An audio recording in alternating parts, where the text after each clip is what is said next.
What is up, everybody, and welcome back to another episode of the Tight Lines Podcast. I'm your host. My name is Tyler Plackey, and you'll be with me again today. This week's episode, we have another good old-fashioned review for you guys. The review's been doing well. You guys have been loving them, so we're going to do it again. And this time, we're going to be reviewing a lure. This lure is an oldie but a goodie. It's a staple in my fishing arsenal. So without further ado, let's dive in and review the Zoom Super Fluke. Welcome to the Tight Lines Podcast, your destination for anything fishing. Now here's your host, Tyler Plackey.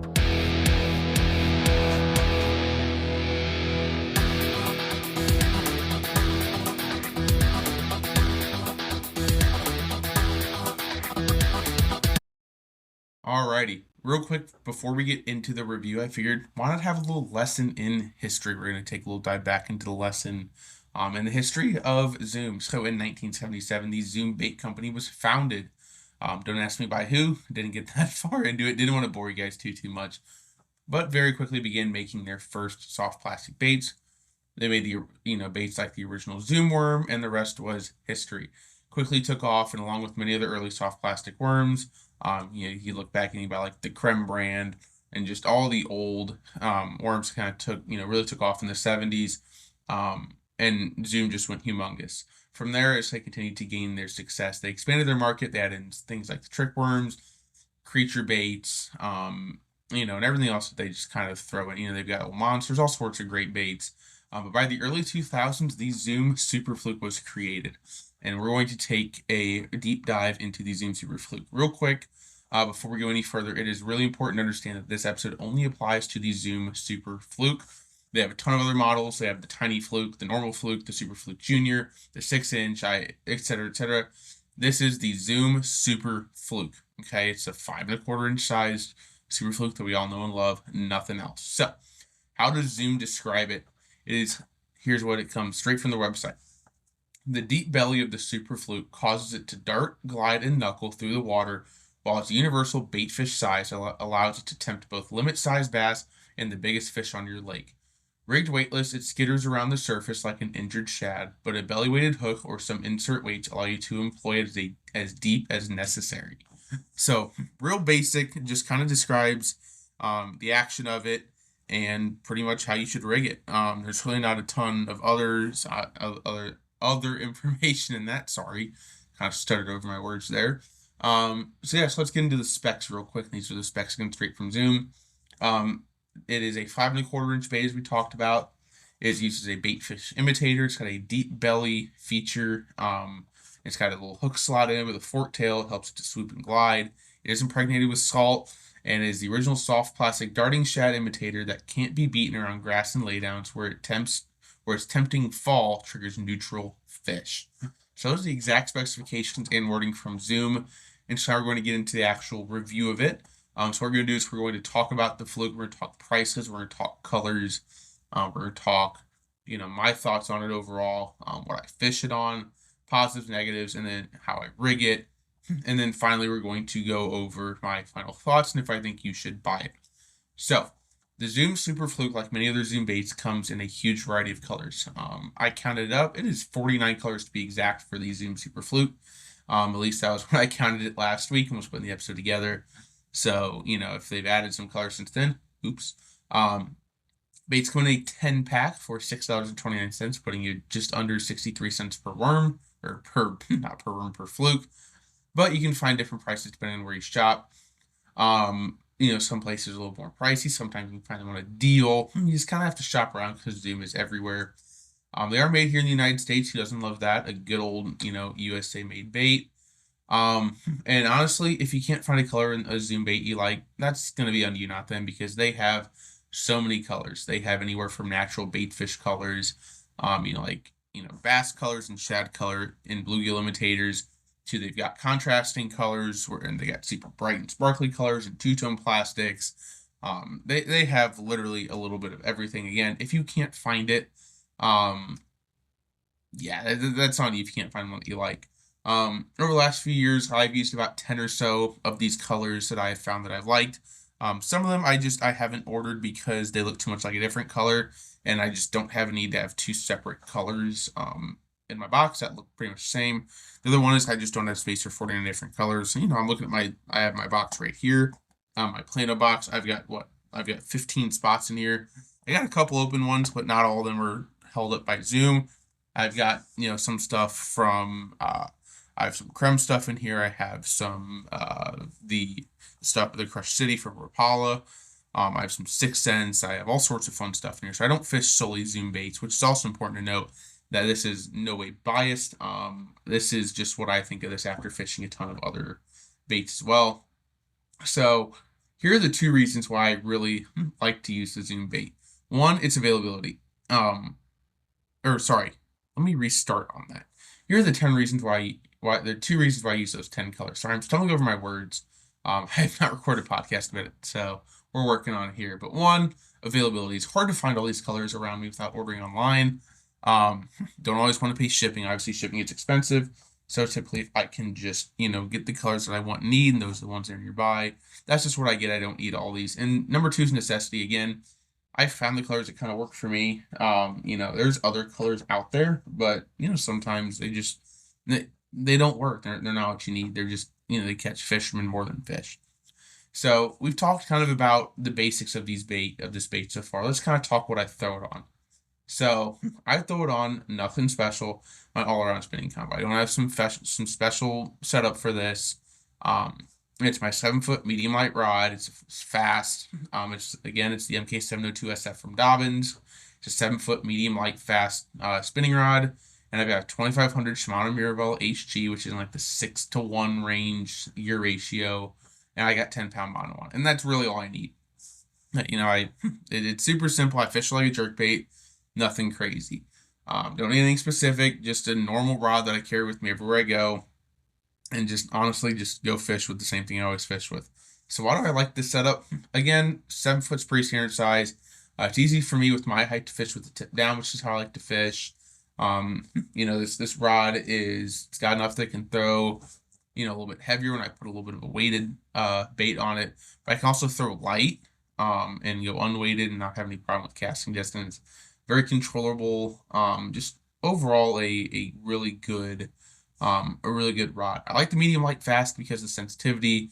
Also the ability to drive home a smaller hook, which we'll talk about in a minute. But again, the ability to play the fish, tire it out of it before I land, and the 2500 size reel and the 6-to-1 gear ratio. It's just such a universal size that I don't need to have 4 spinning rods with me. Again, I'm not sitting in an $80,000 boat that I can carry 40 rods in. I'm always beating the bank. I've got 1 or 2 rods with me. Occasionally I bring a third rod if I'm gonna maybe fish some top water, but I really don't bring a ton of stuff. So I use a lot of universal setups. And it's there. You just don't have to think about it. You have to think, oh, should I use the 610 or the 7-foot rod? Should I use the medium or the medium light? You throw it on, you fish. So moving on to my rigging techniques and how I'm going to be rigging these baits up. I utilize 2 setups, both of which are a Texas rig. One is weighted, one is weightless. Both of them utilize a 3/0 size EWG. I use the Gamakatsu brand of hooks. I like the Gamakatsu EWGs, but whichever one you use is fine. For weightless, again, it's a very simple Texas rig setup. It is putting the hook through the nose, thread it through, rig it on. And I actually don't bury the hook tip here. I just kind of expose it, where it just kind of lies flat on top of it. It's not sticking up at all, but I'm also not burying that hook tip. I just don't feel like I really need to bury it. I don't fish this around heavy enough cover where I have an issue getting snagged with grass. If I do get a little bit of grass on it, so what? So be it. This is really nice. It allows for darting action, especially up near the surface. Kind of acts like a dying bait fish. Very good in shallow water as well, where I don't want to immediately dive into the bottom. Just overall a really good, just basic setup. Now the second setup is going to be weighted. And for this, I'm still using a Gamakatsu 3/0 EWG. This time I'm using one of the belly weighted swim bait hooks, and the big key to this is I believe it has to be one of the screw lock hooks. I am not a fan of the non-screw lock hooks for this because I found that when threading the weight through the nose, you really honestly just rip the nose, and you have a much bigger issue with baits not staying on, not staying up, and baits just tearing right through, and then you don't have a good life of the plastic. The screw lock will 100% help you to keep the plastics longer than 1 or 2 fish. It's 63 cents a bait. We don't want to be flying through these one fish and throw it off. I like to be able, catch 5, 6, 7 fish on a plastic before I switch it up. Couple quick tips here when using the screw lock hook. One, the entire bait has to be perfectly straight. If it is twisted at all anywhere, it's going to just kind of roll rather than dart. You want that kind of darting action when you're twitching it. Again, you're fishing it's like a jerk bait. If you're not getting that darting action, if it's just rolling, it doesn't really entice fish, so you just really don't care. And you also have to make sure that the top of the bait doesn't have a dip in the back from improper hook placement. You really want to take your time when putting in the screw lock weighted hook, just to make sure everything looks right. If you mess it up, practice, pick one of them out, practice on it a couple times, get it, set up before you go out for the first time and fish. Again, it's got to be, in my opinion, perfectly straight. If it's off just a bit, you really don't get great results. Especially when I first started fishing these and I was trying the screw locks and I wasn't great at putting them on. I did notice a huge issue with how I was, with the actual action of my bait when I didn't have it perfect compared to when I actually took my time and got it right. Moving on to the weight for the screw lock hook, I typically go either a 1/16 or a 1/8 ounce. I don't think you really need anything heavier than a 1/8 ounce. I don't think you need to get into a 3/16 or 3/8 ounce size. I think that's just honestly too heavy for these plastics, especially looking at the fact that, my rod only throws up to a 1/2 ounce weight anyways. So I don't really need to throw too much heavier, especially in the waters I'm fishing. I don't really, I'm not fishing in 30 foot of water. I need to get all the way down to the bottom. I'm fishing in, 8 to 10 foot of water. Where if I got it, 4 foot down in the water column, that's enough for me. Again, fish is just like I would a normal fluke, but this time it's just going to be a bit lower in the water column, again, because of the weight. So how do I actually fish it? Again, as we were talking, I fish it just like a jerkbait. I twitch it, allow it to dart back and forth, occasional pauses, mimic a dying bait fish, or just a bait fish in general that's moving around. Ensure on the pause you've got a nice tight line, so you can feel the bites. You don't want to have too slack of a line because that's when fish can swallow the bait. Then you gut hook them, then you kill them. Occasionally, obviously, there's fish that are going to bite soft, so sometimes you kind of have to watch for movement, whether it's, you can see kind of the ripple of the fish swimming through, or you can watch your line move. Sometimes that's just how it is. You're not going to feel every single bite, but do your best to try and, keep that line nice and taut and really feel for that bite. Hook set is super simple, just a nice upward hook set. Enough to get the hook in, but not so much that it pops the line. Be careful, don't overset the hook here. Remember, using a 3/0 hook on 10-pound line, it's going to puncture through. It's a plenty sharp hook, especially if you're in Gamakatsu, it's going to puncture right through. And you really don't need to set this hook like a frog. This is not a frog. Please remember that this is very simply a fluke. So we're going to move on now to my pros and cons of the Zoom Super Fluke. Got a couple pros and really only one con here, and we'll talk about that in a moment. The first pro is a wide variety of colors. Again, as I said earlier, if you can't find a color of any Zoom bait, but specifically the Super Fluke for this episode, that's on you. If you can't find the color you like, that is 100% on you. There's, again, 49 colors. If you can't find some from that, sorry, you're too picky. Decent price. Not as cheap as like a Yum brand, but not as expensive as you run into with, Yamamoto, even some of the 6 cents brand stuff, or like the Guggen Boys and the other brands. They're about 63 cents a plastic. It's terrible, especially for some of the colors you're getting, the attention detail that you get. So pretty happy with it. Overall, good quality. Can usually catch between 3 and 5 fish per bait. Sometimes longer, sometimes shorter. It just depends on how the fish are fighting. If they're big fish, it just kind of depends on a multitude of factors. But normally you can get a good, decent, a handful of fish per bait. So really not a huge deal on durability. Again, love that it's made in the United States. We love supporting USA companies and USA built products. We've been doing that with a bunch of other baits, on our rods. So obviously you can't do it with everything, but as much as we can, we like to support made in the USA stuff. And the final pro is it's just a good, reliable bait. You know what it's going to do. It's got a good action to it. Obviously, if a bait is damaged or it's, not put on right, it's not going to work right.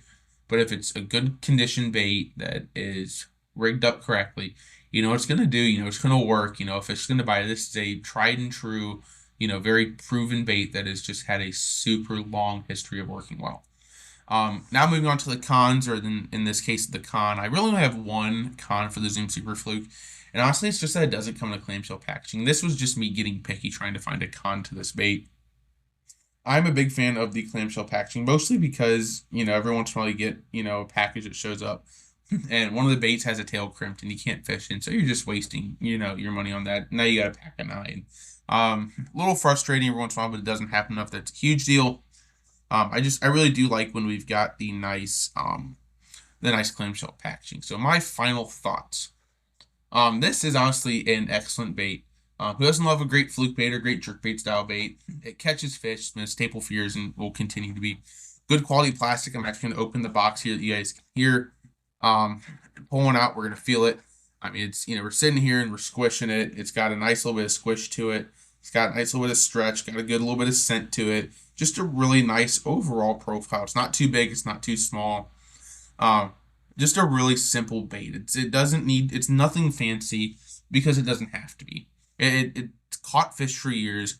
It's won tournaments and it's won, millions of dollars in money for professional anglers and for, amateur anglers who've enter tournaments. But overall, it's really just a great bait. Excellent colors, American made, and for the price, it really doesn't get a ton better fluke-wise than these Zoom Super Fluke. Consistent actions, you always are going to go catch fish on them. Just an absolute staple. And honestly, if you don't have any sort of fluke in your tackle box, that is going to be on you. Honestly, I think it's a great bait to have. It's something that you need to have. It's a great tool in your toolbox. So definitely go ahead and check out the Zoom Super Fluke. It's got my stamp of approval. Definitely go spend your hard-earned money on it. I spend a ton of mine on it, so I would 100% recommend it. So, all right, everybody, that is this week's episode for you all. Sorry if I rambled a bit, got a little off topic. Just kind of getting back in the swing of things this year. Pre-recorded a couple episodes, haven't recorded in a bit, been sick. So just kind of getting back into it. It is actually currently January 19th. It is 4:51 p.m. my time. Martin Luther King Day worked this morning, so no big deal. But we do have the Indiana National Championship tonight against the University of Miami.